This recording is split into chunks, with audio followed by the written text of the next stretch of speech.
안녕하십니까. 업장 법장에서 여러분들과 함께 업이란 무엇인가 라는 교재를 통해 불교의 업에 대해 이야기 나누는 법장입니다. 불교를 접하다 보면 가장 많이 듣는 얘기가 바로 업, 그리고 깨달음, 윤회, 반야 그런 표현들일 겁니다. 그 중에 가장 근본이 되는 표현이 바로 업이라고 하는 까르마에 대한 것이죠. 불교는 탄생부터 필연적으로 그 업에 대해서 살펴봤었고, 그 업을 인정하는 한편 업에서부터 벗어나는 것을 수행의 목적으로 삼아왔었습니다. 즉 인도에서 바라봤던 업, 그리고 불교가 수행으로서 다가가려고 했던 업, 그리고 지금 우리가 2026년이라고 하는 이 시대를 살아가는 세상 속의 업, 이 세 개의 업은 어쩌면 조금 다른 차이점이 있지 않을까 싶습니다. 그렇다면 우리는 그 업에 대해 역사적으로 한번 쭉 살펴보고 지금 시기에 이르기까지 업이 어떠한 변천을 거쳐 우리에게 이해되고 있는가에 대한 걸 한번 여러분들과 이번에 헬로부다TV에서 시간을 마련해 함께 하려고 합니다. 제가 앞서 출판했던 책입니다. 업이란 무엇인가 라는 번역서인데, 제가 일본에서 박사과정으로 공부를 할 때 히라오카 사토시라는 교수님께서 이 책을 강의를 하고 계셨고, 그때 제가 함께 스터디를 하면서 공부를 했었는데, 그때 제가 교수님께 그 강의를 들으면서 약속드린 게 있습니다. 너무 유익하고 저에게도 많은 불교를 새롭게 알게 하고 더 깊이 이해할 수 있게 됐다.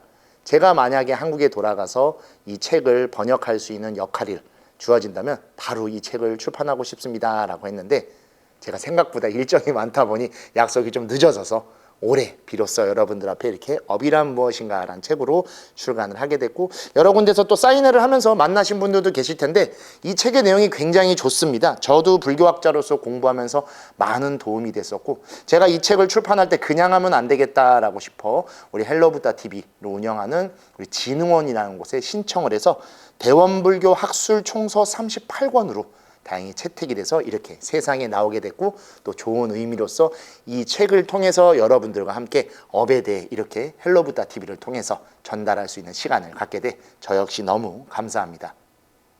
그냥 책을 사서 읽어볼 수도 있겠지만, 이것을 제 번역을 한 사람, 그리고 수업을 직접 들었던 한 출가자로서 저의 생각과 그리고 말과 행동을 통해 신구이로 여러분이 이것을 다시 접하신다면 업에 대해 조금 더 깊이 이해하실 수 있을 것이며, 이 시대적으로 우리가 업을 어떻게 받아들여야 되는가에 대해 깊이 성찰하는 시간이 될 것 같습니다. 처음에 업이란 무엇인가부터 하나씩 다가가 업에 대해 천천히 배운 뒤 책의 순서에 맞게끔 마치 이 책을 교재와 같이 활용하면서 여러분들과 함께 이야기 나누려고 합니다.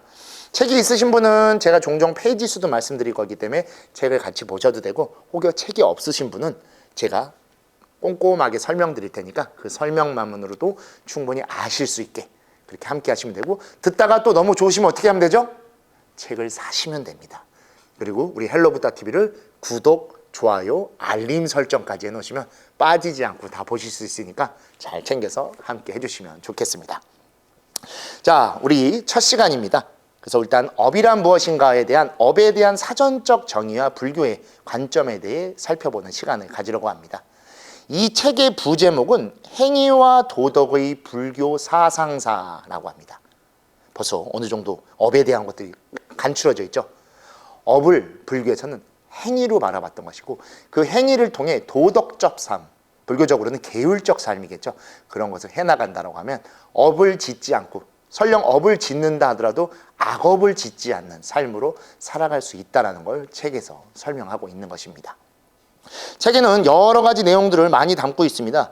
초기경전부터 시작해서 또 중기, 이어서 대승, 대승에서도 중국으로 넘어와 우리 한반도로까지 이어지는 그런 불교의 과정, 그리고 현대적으로 업을 어떻게 바라볼 것인가를 차근차근 순서대로 나타내고 있으니, 하나하나 저와 함께 이 업이란 무엇인가, 우리 업장, 법장을 통해 공부하시다 보면 이제 업을 넘어 법으로서 살아가는 그러한 수행의 삶을 살아가실 수 있게 될 것입니다.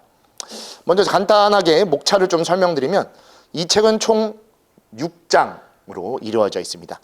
처음에는 인도 종교에서의 업이라고 해서 인도에 대한 업을 우리가 알아가야 되죠. 왜냐하면 불교의 탄생지가 네팔과 인도였기 때문입니다. 부처님께서 네팔에서 태어나 인도에서 수행하시고 인도에서 전법을 하셨기 때문에 그 이전에 인도라고 하는 하나의 대륙, 지금이야 인도, 네팔이 나눠져 있지만 당시는 그냥 힌디, 인디아라고 하는 하나의 대륙이었죠. 그 안에서 이 업이라는 게 어떻게 발생했으며 또 인도의 고대 종교가 있죠. 베다, 또 우파니샤드, 그런 속에서 업을 어떻게 바라봤는지를 알아볼 겁니다. 그 다음에는 전통불교의 업사상이라고 해서 총론으로서 업의 전체적으로 태초에 부처님이 생전에 계셨을 때의 불교 속에서의 업이 어떻게 처음 등장을 했으며 이후에 점차 교단이 성장해 나가고 우리가 근본분열이라고 하는 승가가 나뉘어지는 거대 사건 이후로 업이 어떻게 바뀌게 됐는가에 대해서도 하나하나 살펴볼 것입니다. 그리고 업하면은 절대 빼먹을 수 없는 게 한 가지 있으니 악인성불이라고 해서 앙굴리마라라고 하는 시대의 살인마가 훗날 불교에 출가해서 아라한이 되어 열반에 들었다라는 이야기가 있습니다. 불교인인 사람들에게는 뭐 그럴 수 있지, 수행을 했으니까라고 생각할 수 있지만 그렇게 되면은 자업자득 인과응보의 시스템이 무너지게 되죠. 바로 그런 지점도 우리가 불교에서 어떻게 다루었고 또 어떻게 변화시켰는가에 대해서 살펴볼 것입니다. 그런 다음에 부처님의 생애 속에 또 부처님은 또 전생이 있으시죠. 자타카 속에 등장하는 부처님의 업과 그 과보에 대한 모습도 살펴볼 것입니다. 이후에 새로운 불교, 새 시대의 불교인 대승불교가 등장하면서 업은 큰 변화를 일으키게 됩니다. 우리가 너무 잘 알고 있는 바로 업장소멸이라는 표현이 불교 전면으로 나오게 되고 여러 가지 기도, 수행 또는 진언 등을 통해 그 업장을 소멸시킬 수 있는 힘을 갖게 되는 거죠. 전통불교 시절에는 업에 대해서 확고부동한 위치가 있었지만 대승이 생겨나면서 좀 더 신비한 수행이 부각되고 그로 인해 업에 대한 개념도 같이 변화하게 된 겁니다.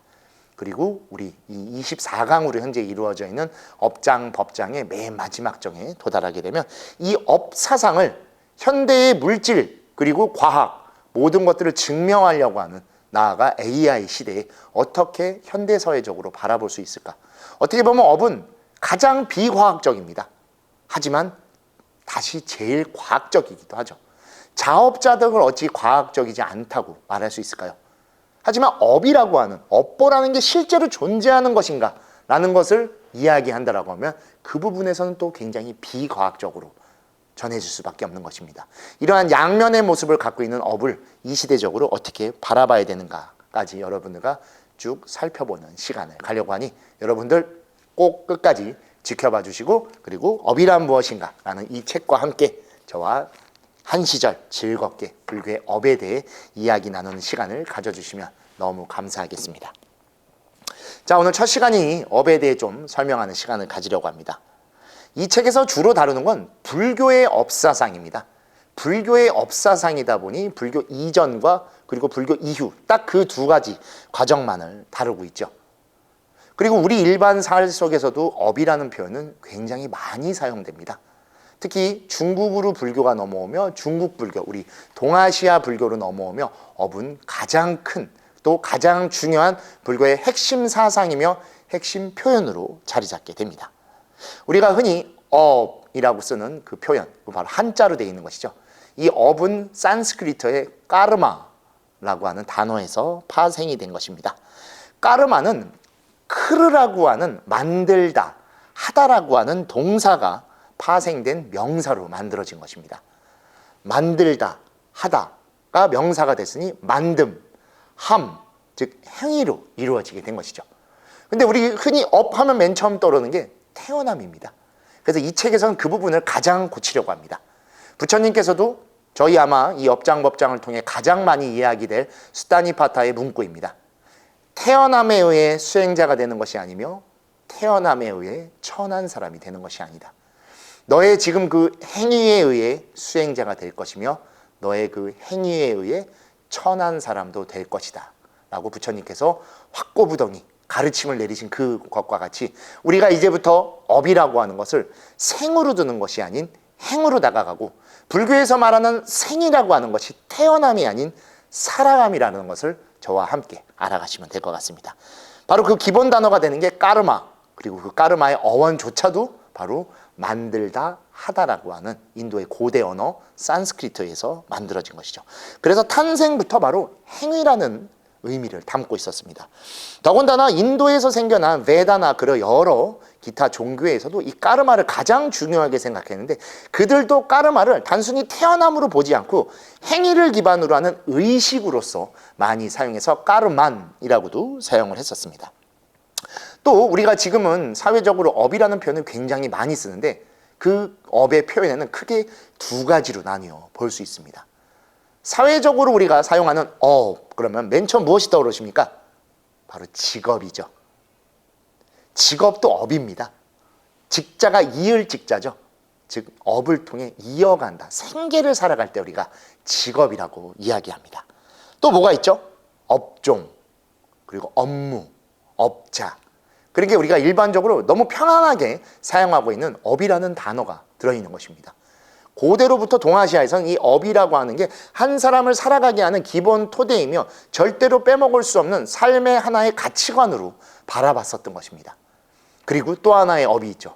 바로 우리의 근본 문화, 민간에 들어있으며 또 불교를 기반으로 하는 종교 속에 들어있는 업은 조금 부정적으로 많이 사용됐었습니다.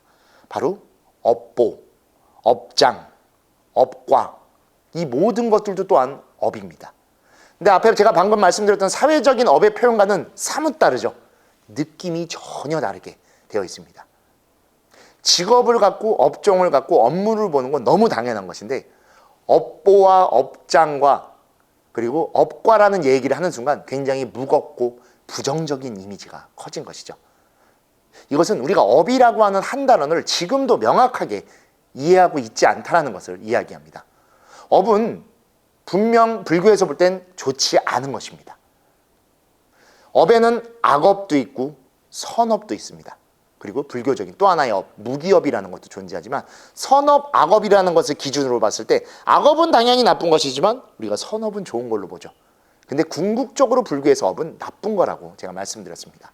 왜냐하면 업은 에너지입니다. 그 에너지는 어디에 사용되느냐? 바로 윤회의 에너지가 되는 것입니다. 악업을 쌓으면 당연히 사막도로 떨어지고, 선업을 쌓으면 삼선도로 태어나게 되는 것이죠.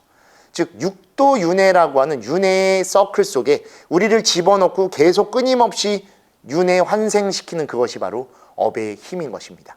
그래서 불교에서는 궁극적으로 업을 좋지 못한 걸로 봐서 그 업의 힘의 에너지가 모든 게 소진된 상태로 나아가야 한다. 그게 바로 니르바나, 열반이라고 불러서 모든 게 다 식은 상태는 바로 열반, 그것을 일으키는 바로 업의 에너지가 다 소멸됐다는 걸 말하는 것이죠.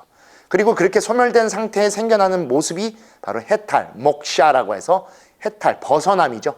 윤회라고 하는 6개의 서클 속에서 벗어나게 됐다는 걸 불교는 수행의 궁극적 목표로 계속 삼아왔던 겁니다.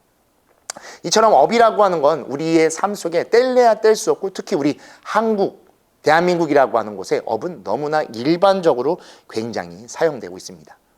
또한 우리가 성장하면서 많은 이야기들을 나누면서 관용적으로 업을 쓰는 경우들이 굉장히 많습니다. 업이 두텁다. 그리고 업보가 나타난다. 많이 들어보셨을 겁니다. 또 업의 과보를 받는다. 다 업의 굉장히 관용적인 표현이고, 뭔가 안 좋은 일이 생길 때 사람들이 얘기하죠. 다 지 업보야. 자업자득이다. 이렇게 업을 부정적으로 봤던 경우들이 굉장히 많습니다. 궁극적으로는 부정적인 거지만 업은 삶에 뗄래야 뗄 수가 없습니다. 그리고 여러분들 지금 불교를 공부하시면서 일상생활을 영위하시는데, 일상생활을 우리가 영위하는 가장 중요한 이유가 뭐죠? 잘 먹고 잘 살려는 것이죠. 행복하기 위한 겁니다. 사회 속에서. 그러기 위해서는 불교에서 바라봤을 때 선업을 쌓아야 된다고 또 이야기를 하죠. 선업을 많이 쌓으면 천이랑 인에 태어난다.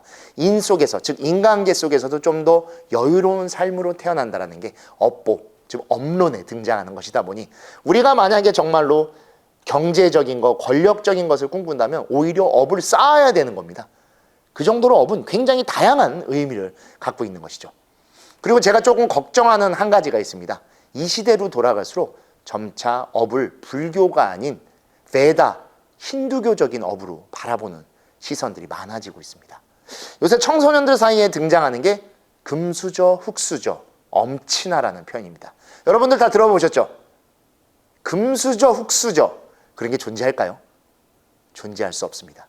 비교와 경쟁에 의해서 만들어지는 거죠. 엄친아, 엄마 친구 아들이랍니다. 뭐든지 다 잘하는, 엄마 친구 아들은 그렇대, 엄마 친구 딸은 그렇대. 근데 막상 진짜 찾아가면 또 그렇지도 않아요. 이 금수저와 엄친아의 문제가 뭔지 아십니까, 여러분? 바로 태어남을 업으로 둔다라는 겁니다. 아까 불교는 태어남이 업이 아닌 살아감, 행위가 업이라고 말씀드렸죠. 태어남을 업으로 둬서 잘 태어나면 좋은 업으로 바라봤다. 태어나게 된 것이다.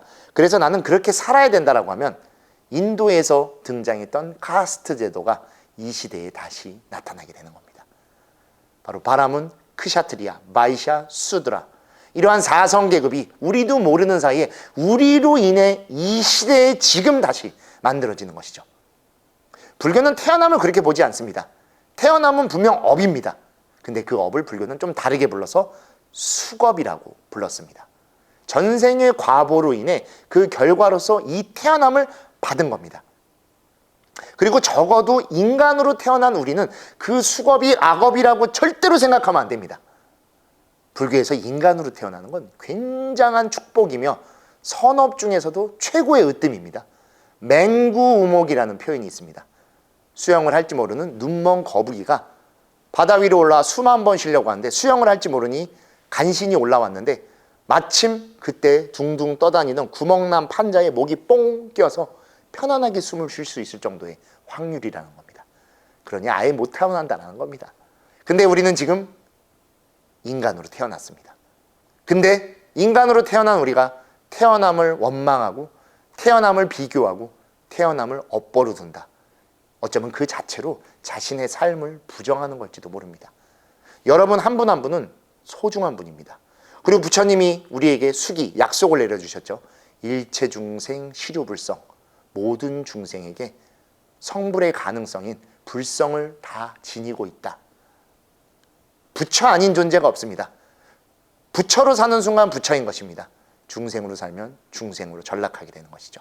이처럼 불교에서의 삶은, 태어남은 결코 가벼운 업보가 아닌 수겁이라고 해서 그냥 그렇게 태어난 것으로 둡니다.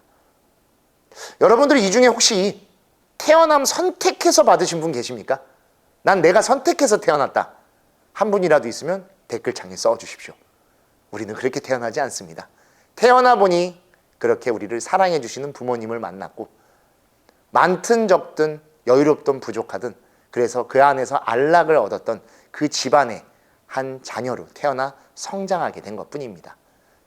태어남 이후의 모든 것들은 이제 여러분의 업이고 여러분의 행에 들어 있습니다.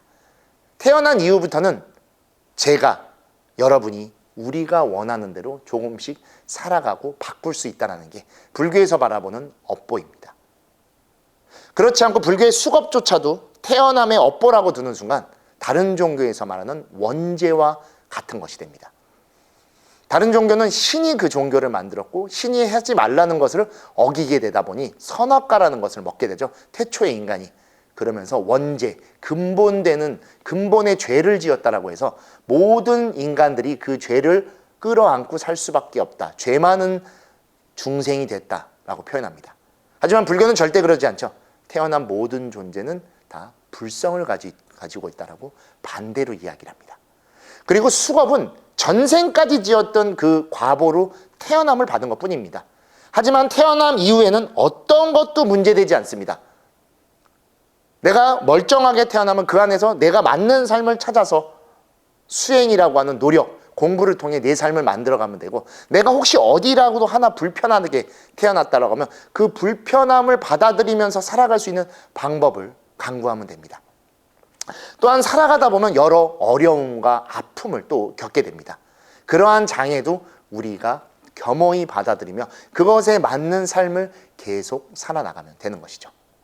이후 업장법장에서도 설명을 드리겠지만 저는 3년 전에 암 수술을 했습니다.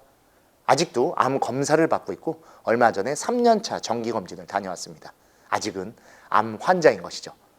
전이의 두려움도 있고 병원에서도 그걸 제일 걱정하지만 지금은 오히려 더 성실하고 제가 할 수 있는 것들에 최선을 다하면서 살으려고 합니다. 왜냐하니 그렇게 아파 보니, 그리고 그런 일을 겪어보니 나의 오늘, 지금 이 순간을 내가 어떻게 살아야 되는지를 명확하게 알 수 있었습니다. 그냥 이 하루를 아무렇지 않게 지나가게 한다면 결국 또 업보대로 살게 된다는 것이죠. 하지만 내가 행위함에 따라 바뀐다는 것을 알게 되는 순간 업을 새롭게 받아들일 수 있었고, 그때 지은 업이 아닌 법으로 나아가 법다운 삶을 살아갈 수 있어 우리 불교에 있는 일일시호일이 이루어지게 됐고, 매일매일이 참 너무 아름다운 평상심시도가 그대로 실현되는 것을 느끼게 됐습니다. 업이란 그런 것입니다. 부정적이라고 볼 수도 있지만 부정적이 아닌 그 부정을 오히려 반대로 인식해 나의 삶을 긍정적이고 깨달음과 열반이라는 것으로 끌고 갈 수 있게 되는 것이죠. 업에는 철칙이 있습니다. 자업자득, 인과응보. 이 두 가지는 원칙이면서 철칙이고 우리 강의 내내 이어질 가장 중요한 공식입니다. 즉 업은 스스로의 의사로 행하기 때문에 자신이 그 모든 책임을 받고 책임이 동반된다는 거죠. 그럼 좀 안 좋은 거 아니야? 그거는 애초에 업을 부정적으로 접근했기 때문입니다. 여러분이 만약에 좋은 일을 했다. 그럼 그것도 좋은 업이 되겠죠? 누가 되돌려 받습니까? 여러분이 되돌려 받는 겁니다. 내가 잘 살고 싶고 존경받고 싶어요. 그럼 그렇게 살아주면 그게 나에게 다시 고스란히 되돌아온다는 겁니다. 나는 단 하나의 손해도 볼 수 없고 내 이익만이 필요하고 나만의 명예가 가장 중요해 라는 생각으로 살면 고립되고, 그거는 선업이 절대로 될 수 없습니다. 사회라는 공간, 세상이라는 곳에는 연기적으로 이어져서 살아가기 때문에 나만이라고 하는 것을 추구하는 순간 외톨이가 되고, 그것은 어떤 행위를 하든 간에 절대로 선업은 될 수 없을 것입니다. 그럼 그 업이 나에게 고스란히 되돌아올 것이고 세상을 부정적으로 바라보게 되는 것이죠. 불교에서 업을 통해 세상을 살아간다는 건 바로 이런 것입니다. 태초에 부정적이었던 업은 살아감에 있어 필연적으로 등장할 수밖에 없습니다. 그렇다면 그 필연적인 업을 우리가 최대치로 활용해 삶을 긍정적으로, 즉 행복과 깨달음으로 나아가는 하나의 방편으로 삼아야 되는 것이죠. 그래서 선업을 쌓는 겁니다. 그리고 그 선업을 불교에서는 다시 중생과 회양해서 자타일시 성불도, 자리이타, 우리 모두가 행복하고 깨달음으로 나아가게 하는 게 바로 업이 필요한 점이고, 그때 그 업은 업이 아닌 법 나르마로 바뀔 것입니다. 그냥 그렇게 오늘 하루를 아무렇지 않게 살면 어제와 똑같이 업에 끌려 사는 삶을 살 것입니다. 하지만 이제 내 앞에 있는 것들을 바르게 알고 내가 그것을 직접 의지를 갖고 실천, 행동하게 되면 그 업은 내가 이끌고 가는 업이 되어 바로 끌고 가는 법으로서의 삶을 살아갈 겁니다. 우리 앞으로 업장, 법장을 통해 끌려오던 업의 삶에서 끌고 가는 법의 삶으로 여러분들과 함께 업이란 무엇인가 라는 책을 통해 하나씩 또 설명해 나가는 시간을 갖도록 하겠습니다. 업이라는 다소 난해한 개념을 여러분들과 이야기하다 보니 조금 천천히 하나하나씩 친절하게 설명하면서 이 시간 쭉 이어서 가도록 하겠습니다. 우리가 24강으로 이 시리즈를 만들긴 했지만 부족하면 좀 늘려주지 않을까도 싶습니다. 여러분들과 함께 불교의 이야기를 즐겁게 그리고 일상 속에서 확인할 수 있게끔 업장, 법장으로 다음 시간 여러분들 또 만나 뵙고 오늘 하루 업을 넘은 법의 삶으로서 행복한 시간 되시기를 바라드립니다. 감사합니다.